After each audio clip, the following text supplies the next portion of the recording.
자리에 우리가 하나님의 자녀들로 함께 했습니다. 여러분 모두를 환영하고, 오늘은 하나님께서 우리에게 주신 또 다른 복된 날입니다. 우리 가운데서 하나님의 도전이 우리에게 영감을 주고 또 우리의 가슴을 때리고 우리의 실천을 인도할 수 있기를 소망합니다. 우리 모두가 성령님의 그 풍성함을 충만하게 경험하는 오늘이 되어지기를 소원합니다. 지난 주일에 우리는 카운슬러로서의 그 성령님에 대해서 살펴봤습니다. 오늘은 대언자이신 성령님에 대해서 말씀드리고자 합니다. 우리가 살면서 변호사 만나기 싫잖아요. 그러나 꼭 변호사를 만나야 되는 그런 상황들이 몇 가지가 있지요. 어떤 형사사건에 우리가 연루됐을 때, 또는 일을 하다가 다쳤거나 했을 때, 또 가족법의 문제, 고용 문제, 또 유산 문제, 이민 문제, 사업, 법인, 부동산 거래, 이런 일들은 우리들만으로는 할 수 없어서 우리를 대신해서 일해줄 사람을 필요로 합니다. 근데 이러한 것들은 단지 그 예시일 뿐이고, 정말로 우리에게 법률적 대표자가 필요한 그 많은 상황이 있을 수가 있습니다. 그럴 때 중요한 것은 자기의 그 사건과 관련되어서 특정 분야에 전문화된 변호사를 만나야 되고, 또 우리가 신뢰할 수 있어서 이 적절한 법적 조언을 받을 수 있는 대리자여야 하는 것이 중요합니다. 얼마 전 한국에서 이 학교에서 그 학폭 사건이 있었는데, 그 변호사가 수임료는 받아서 챙기고 그것도 한 1,000만 원 받아 챙겼더라고요. 근데 자기가 나가야 되는 그 법정에 여러 번 나가지 않아 가지고 그냥 재판도 제대로 못 해보고 그 고객이 패소하게 만들었던 그 변호사가 있어 가지고 비난을 받았습니다.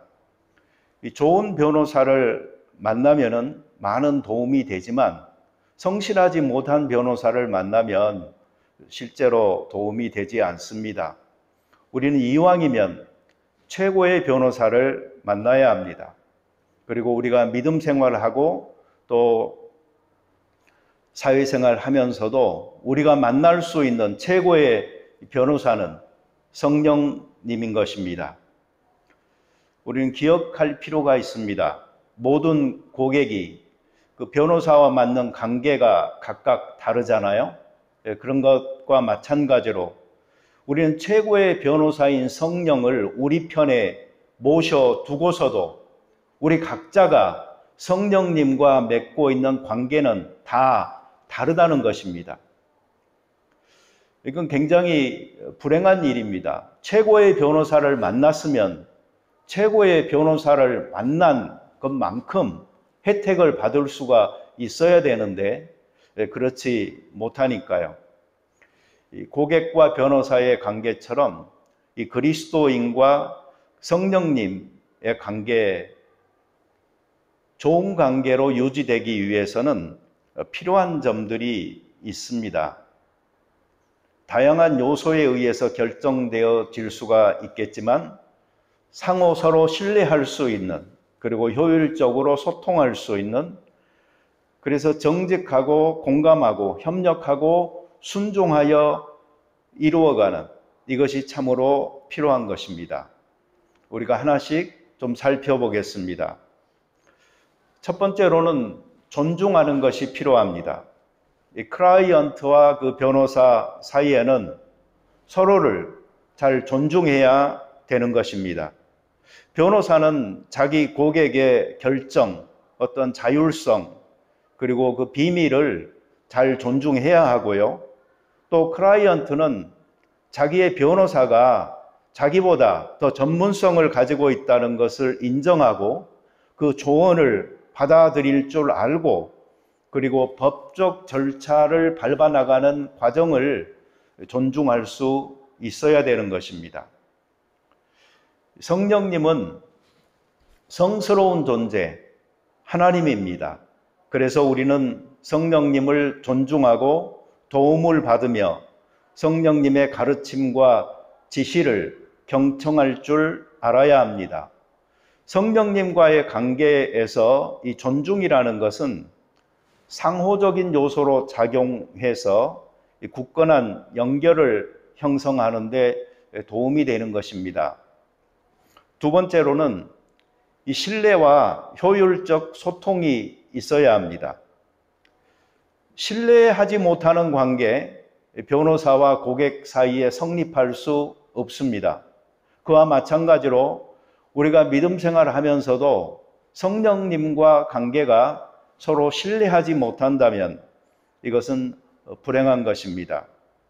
우리는 변호사가 우리를 위해서 최선을 다한다는 것을 분명히 생각할 수 있어야 되고, 그리고 그 변호사가 내가 어떤 것을 말하더라도 그 비밀을 유지할 거라고 믿어야 하고, 그리고 윤리적이고 전문적으로 행동할 것이라는 것을 확신할 수 있을 때에 그 변호사와 그 법적인 문제들을 다루어 갈 수가 있는 것입니다. 성령님의 그 우리를 향하신 선한 의도를 믿고, 그리고 그분은 언제나 우리를 도울 준비가 되어져 있다는 것을 믿고 관계를 맺어 나간다면 우리가 영적 경험을 더욱더 깊이 가져갈 수가 있을 것입니다. 시간과 이 경험을 통해서 신뢰는 점점 더 강화되어져 가게 되어져 있는 것입니다. 성령님과의 관계에서 효율적이고 이 개방적인 소통이라는 것은 굉장히 중요합니다. 우리는 기도와 명상을 통해서 성령님과 소통하죠. 그리고 인도와 가르침을 받을 수가 있습니다. 때로는 소통하기 위해서 시간을 별도로 내어서 이 조용한 곳에서 성령과의 대화와 깊은 생각을 나누는 것이 필요할 수도 있습니다. 세 번째로는요, 정직과 공감이 참으로 필요합니다. 이 정직은 신뢰와 효율적 소통이 이루어지는 기반입니다. 정직한 태도는 상호 간의 신뢰를 구축하고 강화시키면서 소통과 협력을 원활하게 만듭니다. 정직함은 솔직하게 자신의 생각과 감정을 표현하고 다른 이들과의 관계에서 속임수나 은폐를 피하는 것을 의미합니다. 이런 정직한 태도는 믿음을 기반으로 상호 간의 이해와 협조를 촉진하게 되고 더 나은 결과를 이루는 데 도움이 되는 것이죠. 따라서 정직은 상호 간의 신뢰와 효율적인 소통을 형성하는 굉장히 중요한 가치입니다. 오래전에 제가 아는 어떤 분이 직장을 다니다가 그곳에서 문제가 좀 있었어요.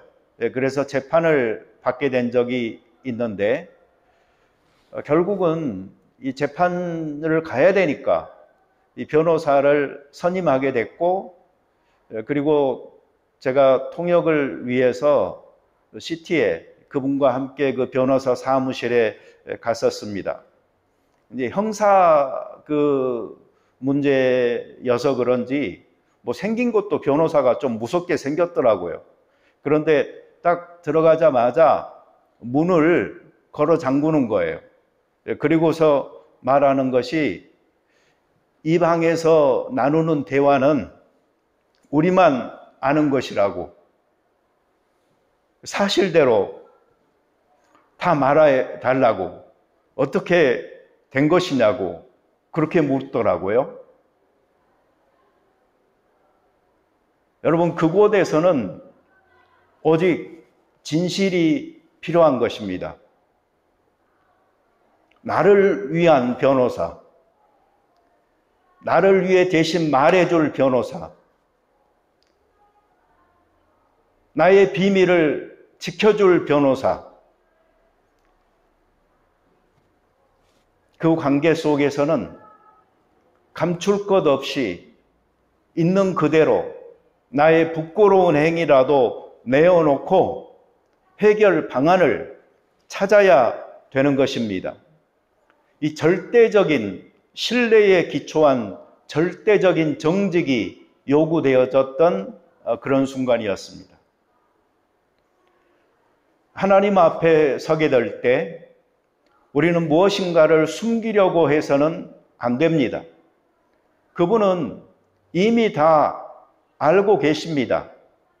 단지 우리가 진실하게 하나님 앞에 소통하기를 기다리고 계실 뿐입니다. 아무리 부끄럽고 대면하기 괴로운 모습이라고 할지라도 인정해야 할 때가 있습니다. 그때는 바로 하나님 앞에 설 때입니다. 나의 모든 것을 이해하시는 분, 내 마음의 깊은 것도 살피시는 하나님께서는 나의 가장 아프고 깊은 상처도 감싸주시는 분입니다. 그래서 우리는 하나님을 아버지라고 부르지 않습니까? 그러면서도 하나님 앞에 나와서까지 진실되지 못하면은 이건 그의 자녀된 하나님을 신뢰하는 자의 모습이 아닌 것입니다. 어려운 시기와 이 스트레스가 있을 때에 우리는 종종 이 법률적 도움을 찾잖아요. 그때는 누가 나를 정말 공감해 줄 수 있는가, 이해해 줄 수 있는가, 동정심을 보여줄 수 있는가 하는 것에 목마를 수가 있는데, 이 변호사는 감정적인 부담을 이완시켜주고 우리를 정말로 후원할 수 있는 그런 환경을 조성하는 데 도움이 될 수가 있습니다. 이 성령과의 관계에서도 우리는 성령님의 영감과 그 도움을 받을 수가 있습니다. 우리의 동기를 이해하고 수용하시는 하나님 앞에, 그리고 그분의 인도함을 따라 내가 행동하고자 할 때 우리는 깊은 영적 성장을 경험할 수가 있는 것입니다. 그리고 네 번째로는 이 협력과 순종이 필요합니다. 성령은 우리의 영적인 인도자이자 우리를 돕는 자입니다. 성령의 인도에 순종하고 협력하여 성령의 지시를 받아들일 수 있어야 합니다. 우리의 의지를 성령과 합하고 성령의 뜻을 이루기 위해서 협력하는 것이 성령과의 관계에서는 중요한 부분입니다. 삶이 힘들고 어려울수록 우리는 더욱더 협력해야 됩니다. 세계적으로는 이 경제가 회복세에 있다고 하는데 우리 한국만큼은 지금 그렇지가 않습니다. 현 정권에서 더 두드러지게 어렵다고 사람들이 말합니다. 이 전 정권 1년 월 평균 12.8% 증가하던 수출이 이 정권 들어서는 월 평균 6.2%씩 감소하고 있고요. 수출이 폭락하니까 1년 내내 무역 적자가 이어지고 있잖아요. 생활 물가는 월 평균 5.8% 폭등하고 있습니다. 반면에 가계에 들어오는 실질적인 수입은 줄어가니까 어떻게 살아야 되는지를 걱정하는 사람들이 늘고 있는 것입니다. 요즘 그 생계형 범죄가 대단히 많이 일어난다고 해요. 그런데 보도가 잘 안 됩니다. 아이 분유 훔치다가 걸린 엄마도 있고요. 무전 취식하다고 도망가다가 다쳐가지고 병원에 들어간 할아버지도 있고 하는데 이런 현실들을 우리가 눈 감을 수 없는 것입니다. 어려울 때일수록 우리는 서로 협력해서 도와야 하는 것입니다. 성령께서도 마찬가지로 우리가 더 힘들고 어려울수록 더 협력하고 우리를 돕기 위해서 노력하십니다. 성령께서 우리에게 주시는 생각이나 또 마음의 이끌림, 그 품게 하신 소원들에 우리가 순종하여 행할 수 있어야 되겠습니다. 로마서 8장 26절부터 28절 우리 함께 읽어보겠습니다. 이와 같이 성령도 우리의 연약함을 도우시나니 우리는 마땅히 기도할 바를 알지 못하나 오직 성령이 말할 수 없는 탄식으로 우리를 위하여 친히 간구하시느니라. 마음을 살피시는 이가 성령의 생각을 아시나니 이는 성령이 하나님의 뜻대로 성도를 위하여 간구하심이니라. 우리가 알거니와 하나님을 사랑하는 자 곧 그 뜻대로 부르심을 입은 자들에게는 모든 것이 합력하여 선을 이루느니라. 정리하면 이렇게 됩니다. 성령님은 우리의 연약함을 돕습니다. 성령님은 우리가 무엇을 기도할지조차 모를 때라도 말로 다 표현할 수 없는 탄식으로 우리를 위해서 친히 성령께서 간구하십니다. 성령님의 이러한 탄식은 하나님의 뜻에 합당하게 성도들을 위하여 중보하시는 것입니다. 그렇기에 우리는 하나님께서 모든 일들 가운데서 성도들을 위해서 일하고 계심을 알게 되는 것입니다. 성령님과의 관계는 우리 개인의 영적인 여정과 그 믿음의 특징에 따라서 다양하게 형성됩니다. 우리 각각의 개인은 자신만의 방식으로 성령과의 관계를 발전시키고 또 성령과의 상호작용을 통해 영적인 성장과 깨달음을 얻을 수가 있습니다. 성령님과 이 좋은 관계를 발전시키시기 바랍니다.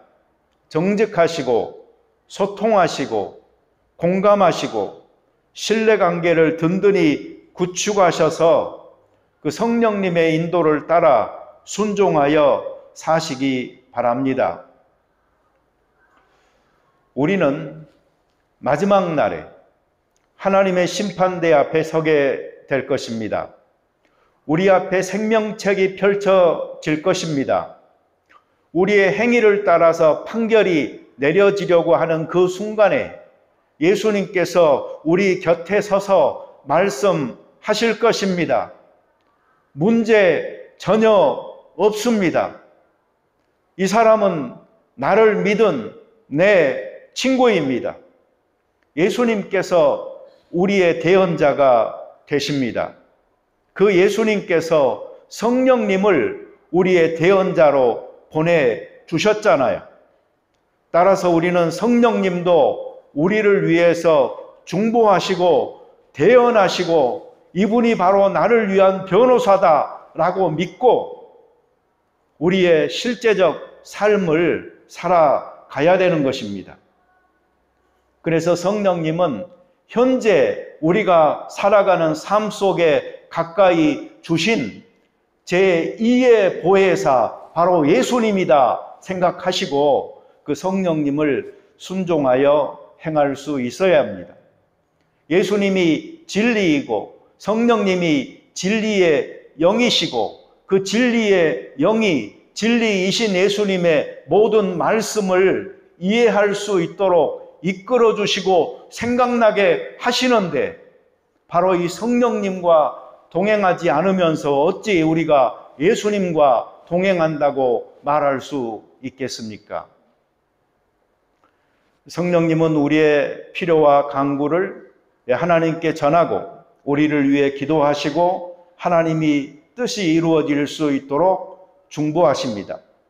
성령님은 변호사로서 우리가 살면서 약해지거나 또 어려움에 처할 때에 우리를 대신해서 말씀하시고 우리의 유익을 위해서 하시는 분입니다.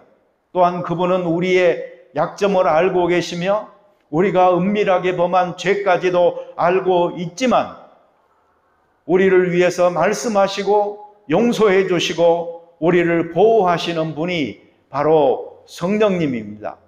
그러니 이 성령님을 믿고 의지하면서 동행하는 우리의 삶이 얼마나 행복한 것이며 은혜와 평강으로 가득 차 풍요로운 삶이 될 수 있는지 모르는 것입니다.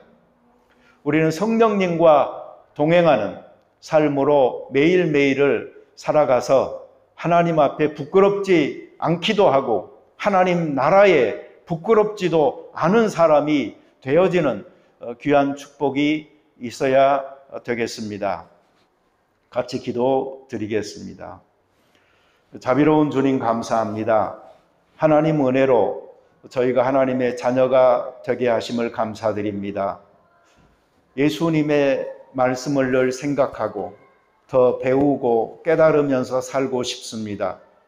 그런데 그 예수님께서 우리를 고아처럼 버려두지 아니하고 성령을 우리 곁으로 보내주셨으니 바로 이 성령님과 동행하는 삶으로 예수님과 가까이 걷는 삶이 될 수 있게 축복하여 주옵소서.